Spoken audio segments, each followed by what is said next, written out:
নামাজের সময় খুব হাই উঠলে কি করা উচিত? নামাজের মধ্যে খারাপ কিছু মনে করলে করণীয় কি? স্বামীকে নিজের বশে রাখার কোনো আমল আছে কিনা? মাঝে মধ্যে ঘুমের কারণে ফজরের নামাজ মিস হয়ে যায়, তখন কি করব? আজান চলাকালীন সময় নামাজ পড়া যাবে কিনা? জামাতে নামাজ পড়ার সময় যদি ইমামের পেছনে দাঁড়ানো অবস্থায় আমার কোনো ভুল হয় তাহলে করণীয় কি? ঋণমুক্ত হওয়ার আমল কি? কোনো আমল আছে কিনা? ওযু করার সময় সাবান ব্যবহার করা জায়েজ না? উত্তরটা দিবেন প্লিজ। ফরজ নামাজে ভুল হলে কি সজদা দিব নাকি নামাজ ভেঙে আবার নতুন করে পড়বো? নামাজ পড়ার সময় যদি দেখি কোন শিশু পড়ে গিয়ে ব্যথা পেতে পারে তাহলে কি নামাজ ছেড়ে তাকে ধরতে পারবো? নামাজের সময় কি মহিলাদের পায়ের পাতা ঢাকা আবশ্যক? কবরের নেম প্লেট পড়লে কি কোনো ক্ষতি হয়? কেউ কেউ বলে থাকেন এতে চোখের জ্যোতি কমে যায়, কথাটি কতটুকু সত্য? প্রিয় দর্শক, আর বিলম্ব না করে চলুন আপনাদের করা জীবন ঘনিষ্ঠ জিজ্ঞাসা যেগুলো ইতিমধ্যে আমাদের কাছে চলে এসেছে সেগুলোতে আমরা প্রবেশ করি। জাইনা আফরোজ আপনি লিখেছেন, নামাজের মধ্যে খারাপ কিছু মনে করলে করণীয় কি? নামাজের মধ্যে খারাপ কিছু যদি কারোর মনে পড়ে তাহলে সেক্ষেত্রে সাথে সাথে মনটাকে ফেরত নিয়ে আসবেন, এটাই মূল করণীয়, এবং ইনশাআল্লাহর মাধ্যমে আল্লাহ তাআলা মাফ করবেন। সাব্বির খান আপনি লিখেছেন, মাঝে মধ্যে ঘুমের কারণে ফজরের নামাজ মিস হয়ে যায়, তখন কি করব? ঘুমের কারণে হঠাৎ কালে ভদ্রে মিস হয়ে যেতে পারে নামাজ, তাহলে সেক্ষেত্রে যখন ঘুম ভাঙবে তখন আপনি নামাজ পড়ে নেবেন, কিন্তু নিয়মিত যদি এরকম হয় তা সেটা দর্শনীয়। এরপর সোনিয়া আপনি লিখেছেন, আজান চলাকালীন সময় নামাজ পড়া যাবে কিনা? জি, আজান চলাকালীন সময় নামাজ পড়লে নামাজ হবে, কোনো অসুবিধা নেই। একদিকে আজান চলছে, অপরদিকে নামাজ পড়তে পারেন, তবে হ্যাঁ আজান চলছে এই মুহূর্তে আপনি আজানের জবাব দিবেন, আজানের জবাব দিয়ে তারপর আপনি নামাজ পড়বেন, এটা উচিত। হ্যাঁ, আপনি আগে থেকে নামাজ শুরু করেছেন এরপর আজান চালু হয়ে গেছে, কোনো অসুবিধা নেই, এতে আপনার কোনো গুনাহ হবে না।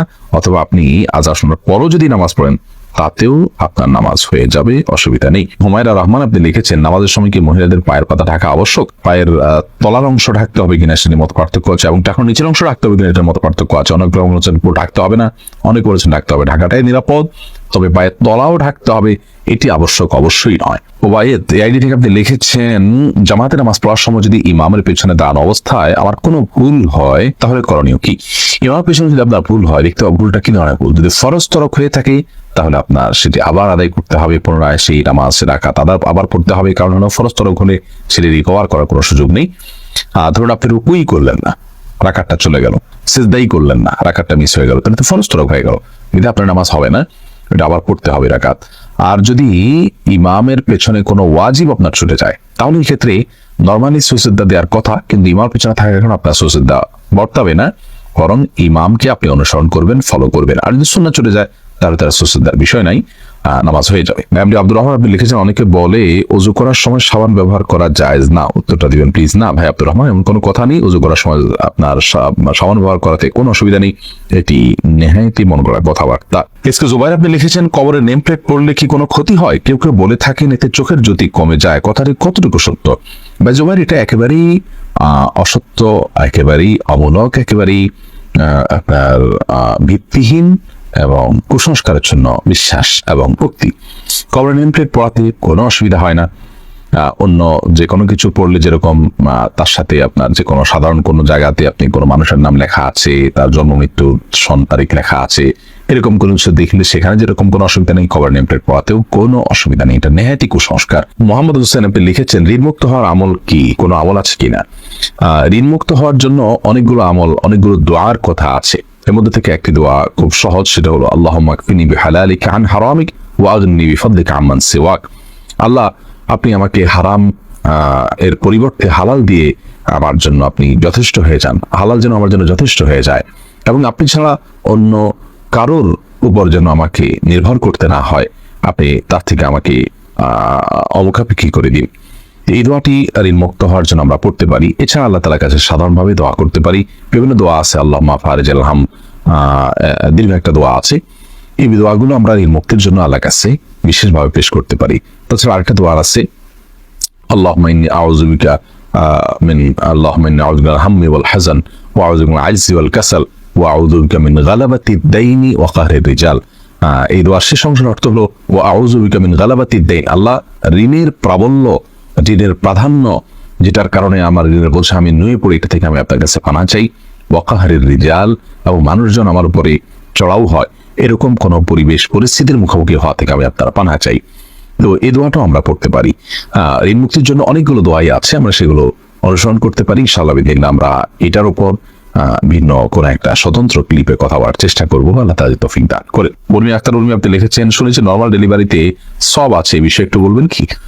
ডেলিভারি নরমাল হবে নাকি অপারেশনের মাধ্যমে হবে সেটা একান্ত আপনাদের নিজস্ব ব্যাপার। শরীয়তের ক্ষেত্রে কোনো বিশেষ কিছু ঠিক বা ধার্য করে দেয়নি। নর্মাল ডেলিভারি হলে বিশেষ সব আচরণ করার কথা নেই, তবে হ্যাঁ, মায়েদের যদি সন্তান প্রসব করতে গিয়ে দুনিয়া থেকে আল্লাহ করে চলে যেতে হয়, মৃত্যু হয়ে যায়, তাহলে সেক্ষেত্রে তারা শাহাদাতের মর্যাদা পাবেন, সেটি ভিন্ন বিষয়, সেটার সাথে নর্মাল বা অপারেশনের কোনো সম্পর্ক নেই। ইসরা জাহান পারভীন আপনি লিখেছেন, ফরজ নামাজে ভুল হলে কি সজদা দিব নাকি নামাজ ভেঙে আবার নতুন করে পড়বো? যদি ওয়াজিব তরক হয়, ওয়াজিব ছুটে যায়, তাহলে সিজদা সৌ দিবেন। যদি ফরজ ছুটে যায় তাহলে ওই নামাজ আপনাকে আবার পড়তে হবে। আর যদি সুন্নত ছুটে তাহলে তো কিছুই বিশেষ করার নেই। এই জন্য ফরজ কোনটা, ওয়াজিব কোনটা, সুন্নত কোনটা সেটা আপনাকে জানতে হবে। এরপরে আয়েশা আমির আপনি লিখেছেন, স্বামীকে নিজের বশে রাখার কোনো আমল আছে কিনা? স্বামীকে বশে কেন রাখতে চাচ্ছেন? স্বামীকে বশে রাখলে আমার সব কথা শুনবে এমনটি আমরা চাই বা কামনা করি। পৃথিবীতে মানুষ যা চাইবে তার সব হবে, এমনটি আসলে হওয়ার জায়গা পৃথিবী নয়, এমন জায়গা তো জান্নাত। অতএব বশে রাখার জন্য আমল বলতে আমাদের সমাজে বিভিন্ন রকমের তাবিজ, কবজ, তদবির ইত্যাদির প্রচলন আমরা দেখে থাকি। এগুলো গর্হিত এবং কোন কোনটি শিরক এবং কুফরি পর্যায় পর্যন্ত নিয়ে যেতে পারে, বিধায় এগুলো কোনো অবস্থাতে করা উচিত নয়। স্বামীকে আপনি চান যে স্বামী কোনো আপনার প্রতি জুলুম অবিচার না করুক, আপনার হক ঠিকঠাক আদায় করুক, আপনাকে ভালোবাসুক, সেটা যদি আপনি চান তাহলে সেক্ষেত্রে আপনি নিজে ভালো হয়ে চলুন, তার ভালোবাসা অর্জন করার জন্য চেষ্টা করুন, নিজেকে একজন উত্তম স্ত্রী এবং আকর্ষণীয় করে তার সামনে উপস্থাপন করুন এবং তাকে ভালো মানুষ হওয়ার জন্য বিভিন্ন দিক থেকে হেল্প করুন, আল্লাহর কাছে দোয়া করুন। এগুলো আপনার কর্তব্য। এর বাইরে আপনার গতানুগতিক ভাবে আমাদের সমাজে অনেক বোনরা আছেন যে স্বামীকে বশে আনার জন্য বিভিন্ন কবিরাজের কাছে যান, তারা বিভিন্ন আপোষের তাবিজ টাবিজ দেয়। এগুলো গর্হিত কাজ এবং গুনাহের কাজ, কোনো কোনো ক্ষেত্রে ঈমান বিধ্বংসী কাজ হতে পারে এবং এর ফলশ্রুতিতে অনেক সময় ক্ষতির মুখোমুখি হয় মানুষ, বিধায় এগুলো করা উচিত নয়। মাসুম আহমেদ আপনি লিখেছেন, দেনমোহর বেশি দিয়ে বিয়ে করেছি, আমার সবটুকু দেওয়ার মতো অবস্থানে এখন কি করতে পারি? স্ত্রীর কাছ থেকে বোঝাপড়া করে মাপ চেয়ে নিবেন, অথবা দীর্ঘমেয়াদে সেটা আদায় করার জন্য কোনো একটা প্ল্যান করবেন যে কিছু কিছু করে দিয়ে যাতে করে আদায় হয়ে যায়, সে চেষ্টা আপনাকে করতে হবে। মাসুম আক্তার আপনি লিখেছেন, সজদা দিতে ভুলে গেলে করণীয় কি? যখন স্মরণ আসবে তখন দিয়ে দিবেন। আর যদি আপনি সালাত শেষ করে অন্যদিকে হাঁটাচলা করছেন তারপরে মনে হয়েছে, তাহলে সেক্ষেত্রে আপনি আবার সে নামাজ পড়বেন। শারমিন নাইম আপনি লিখেছেন, নামাজ পড়ার সময় যদি দেখি কোন শিশু পড়ে গিয়ে ব্যথা পেতে পারে, তাহলে কি নামাজ ছেড়ে তাকে ধরতে পারবো? যদি দেখেন যে সে ক্ষতিগ্রস্ত হতে পারে, বড় ধরনের ক্ষতিগ্রস্ত, বিশেষ করে জীবন হুমকির মধ্যে পড়তে পারে, এরকম পরিস্থিতি হলে অবশ্যই নামাজ পড়ে আপনি তার জীবন রক্ষা করবেন। শিশু শুধু নয়, যে কোনো মানুষের ক্ষেত্রে প্রযোজ্য। ধরুন আপনি নামাজে দাঁড়িয়েছেন, একজন মানুষ পানিতে পড়ে গেছেন, তিনি সাঁতার জানেন না, তিনি ডুবে মৃত্যুর মুখে পতিত হতে পারেন, আপনি তাকে বাঁচানোর সুযোগ আছে, তাহলে আপনি নামাজ ছেড়ে দিয়ে তাকে বাঁচাতে হবে। এটার ব্যাপারে সমস্ত ফুকাহা একরাম একমত। ঠিক একই ভাবে একটা শিশু, সে যদি কোনো বিপদের মুখে পড়তে যাচ্ছে, আপনি দেখতে পাচ্ছেন যে মৃত্যুর মুখে পতিত হতে পারে, বড় ধরনের বিপদ হতে পারে, আপনি নামাজ ত্যাগ করে তাকে ধরতে পারেন, কোনো অসুবিধা নেই। আর যদি হালকা পাতলা ব্যথা পেয়েছে, মনে হয় যে অন্য কেউ হয়তো ধরবে, হয়তো একটু কান্নাকাটি করে ঠিক হয়ে যাবে, তাহলে সেক্ষেত্রে আপনি নামাজ ছেড়ে তাকে ধরা উচিত নয়। এরপরে নওশিন আক্তার আপনি লিখেছেন, নামাজের সময় খুব হাই উঠলে কি করা উচিত?